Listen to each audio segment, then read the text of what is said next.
Paris Saint-Germain sekali lagi mempertahankan status King Eropa dengan memenangkan gelar Liga Champions secara berturut-turut. Ya, kamu tidak salah dengar. Pasukan Les Parisiens memupuskan harapan Arsenal yang berambisi memenangkan trofi si kuping besar pertamanya. Sejarah baru kini terukir kembali di bawah tangan dingin Luis Enrique. PSG menjadi satu-satunya klub Prancis yang berhasil back-to-back mengangkat si kuping besar. Perjalanan Les Parisiens untuk berada di puncak performa sangatlah tidak mudah. Selama hampir satu dekade lamanya, Nasser Al-Khelaifi kerap bongkar pasang skuad dan membakar uang yang fantastis. Wajar jika presiden PSG ini mengatakan klubnya sudah menjelma menjadi klub raksasa yang bersanding dengan para klub legenda. Gelar juara ini begitu spesial lantaran Enrique telah berhasil mengawinkannya dengan trofi Ligue 1. Ex-pelatih Barcelona ini juga berhasil mengukir sejarah dan rekor pribadi. Mampukah Enrique mempertahankan konsistensi dan dominasi PSG hingga musim depan? Cetak Gol coba merangkum perjalanan tidak mudah Paris Saint-Germain mendominasi sepak bola Eropa sebagai berikut.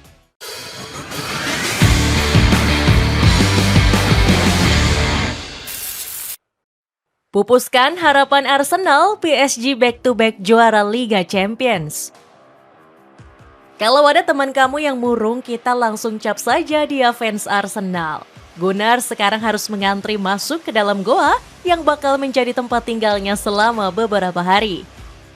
Impian publik Emirates melihat Arsenal mengangkat trofi Liga Champions seketika pupus. Paris Saint-Germain menjadi mimpi buruk dan kembali mengukuhkan diri sebagai King Eropa. Menjelang laga tensi panas sudah terlihat yang menandakan pertandingan ini diprediksi seru. Kedua fans bahkan sempat terlibat bentrokan di kota Budapest yang menjadi tempat final.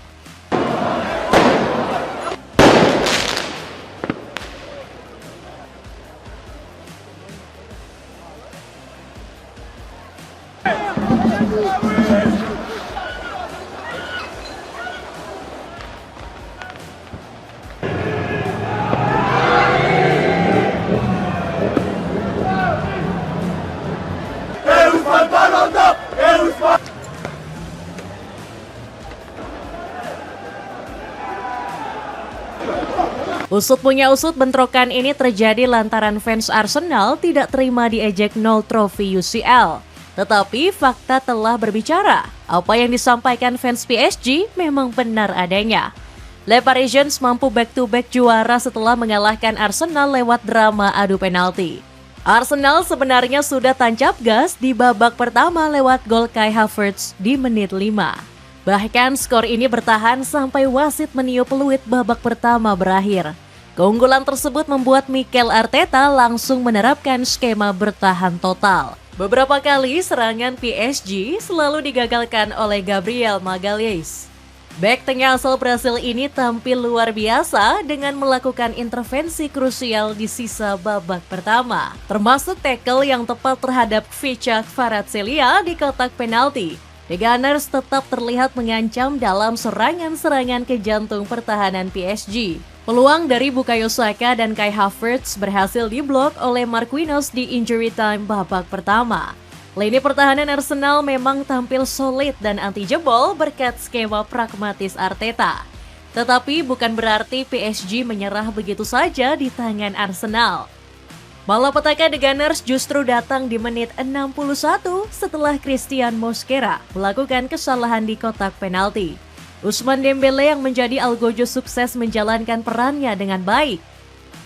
Bukannya mengubah permainan menyerang, Arteta justru tetap menerapkan skema bertahan. Kvaratskhelia nyaris menggandakan skor di menit 76. Untungnya sepakan keras pemain asal Yunani ini menyamping ke sisi kanan gawang yang dikawal David Raya. Skor 1-1 pun bertahan sampai babak kedua berakhir dan dilanjutkan ke masa extra time.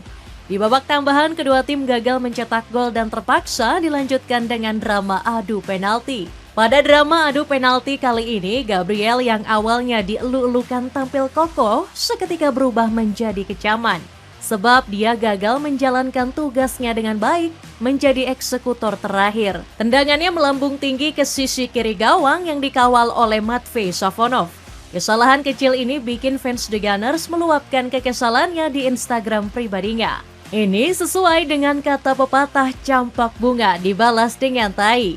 Artinya satu kesalahan bakal terus diingat dan melupakan 1000 kebaikan yang telah dicapai. Mungkin kesalahan Gabriel sangatlah fatal mengingat Arsenal sedang mengejar gelar Liga Champions pertama.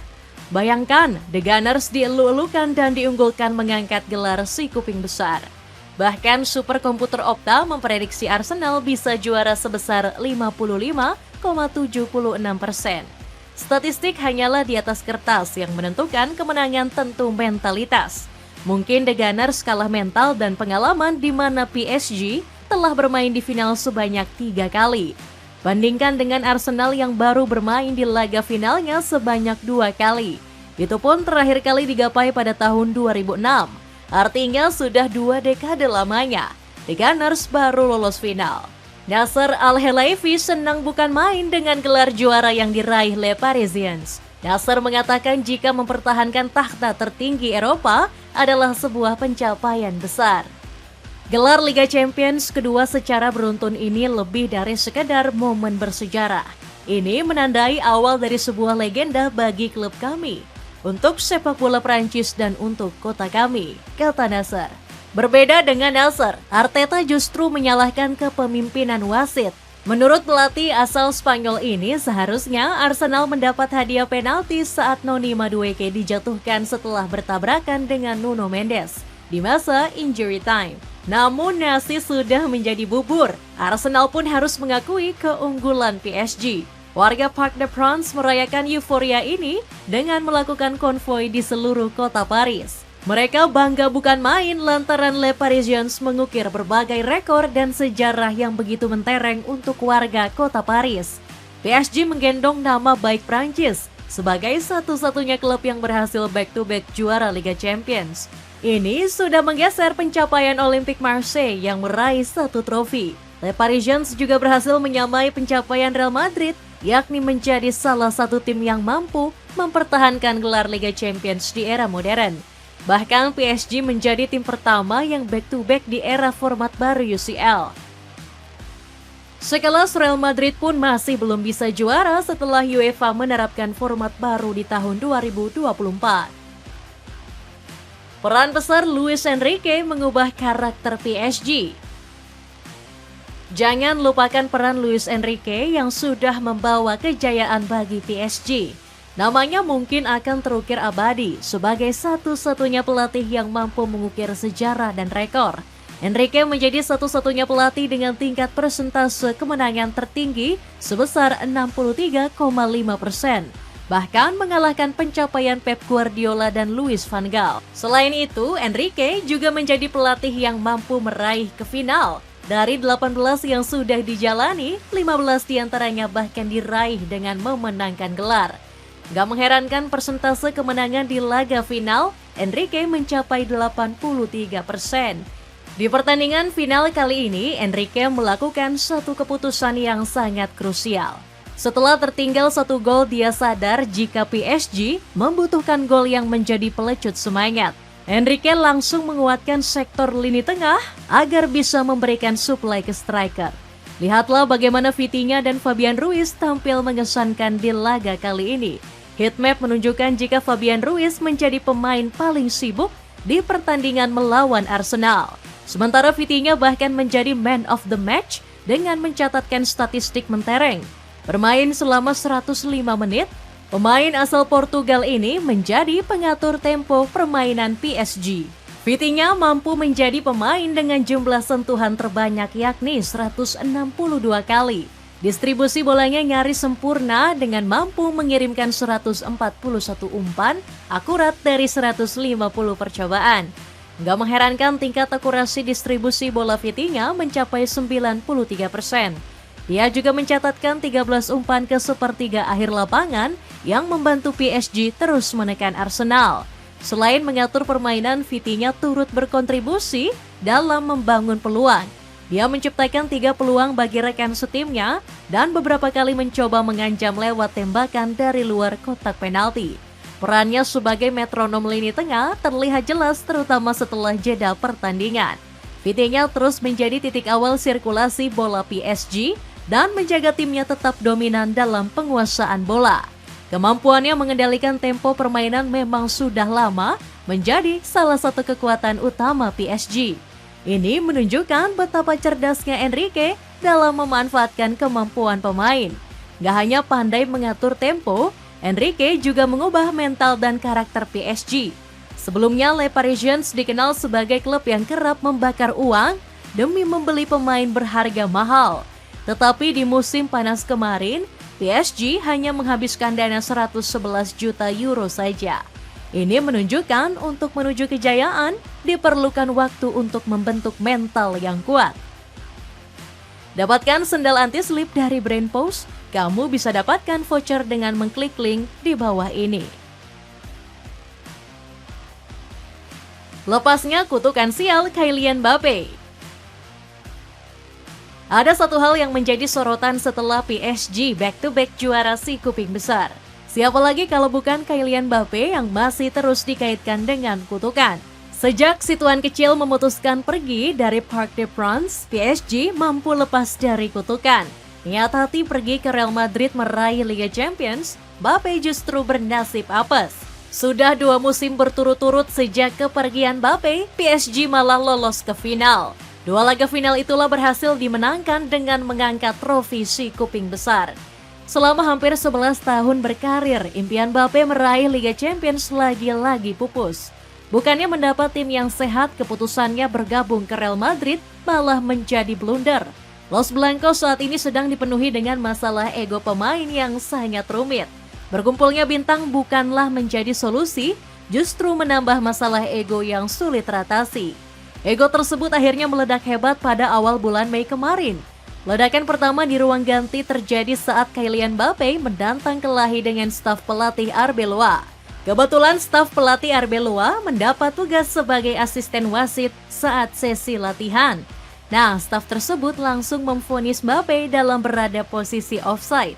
Pemain asal Prancis ini pun akhirnya ngambek dan mengaku nggak mood latihan.